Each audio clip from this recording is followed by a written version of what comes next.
Dikisahkan bahwa ketika Allah menghendaki untuk membangkitkan makhluk-makhluknya setelah peristiwa hari kiamat, setelah bumi seisinya rata dan tidak berbekas apapun, semua terasa kosong, maka dari itu, Allah akan membangkitkan makhluk dimulai dari malaikat terlebih dahulu, kemudian Nabi Muhammad. Lantas bagaimana kisah Nabi Muhammad ketika dibangkitkan setelah para malaikat? Allah akan membangkitkan terlebih dahulu malaikat Jibril, malaikat Mikail, malaikat Israfil, dan malaikat Israel.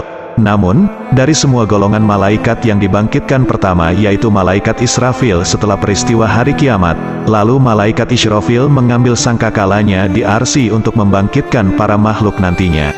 Setelah kebangkitan para malaikat di atas, Allah akan membangkitkan malaikat Ridwan dan memerintahkan kepada malaikat Ridwan seperti ini, "Wahai malaikat Ridwan, hiasilah surga-surga untuk Nabi Muhammad dan umatnya."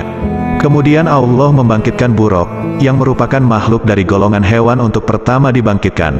Buruk sendiri diketahui merupakan tunggangan Rasulullah dalam peristiwa Isra Miraj. Allah lalu memerintahkan malaikat untuk menghiasi buruk.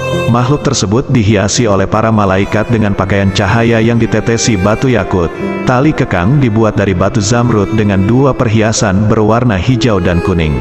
Buruk bersama 4 malaikat kemudian menjemput Rasulullah dan membangkitkan dari alam kubur. Para malaikat menuju bumi yang telah tak tersisa. Malaikat sempat kesulitan mencari makam Rasulullah. Namun tak lama, cahaya muncul dari makam Rasulullah. Para malaikat pun mengetahui bahwa cahaya tersebut merupakan pertanda keberadaan makam Rasulullah. Para malaikat langsung menuju makam Rasulullah.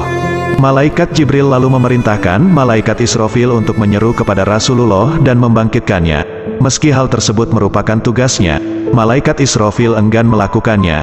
Malaikat Israfil justru meminta malaikat Jibril untuk menyeru kepada Rasulullah.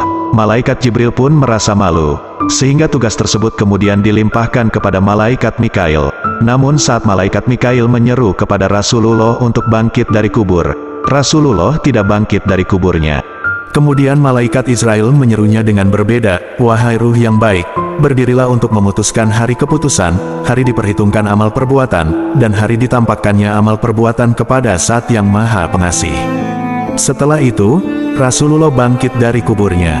Malaikat Jibril kemudian mendatangi Rasulullah dengan membawa 2 perhiasan serta buruk dan menyampaikan hari kiamat telah tiba.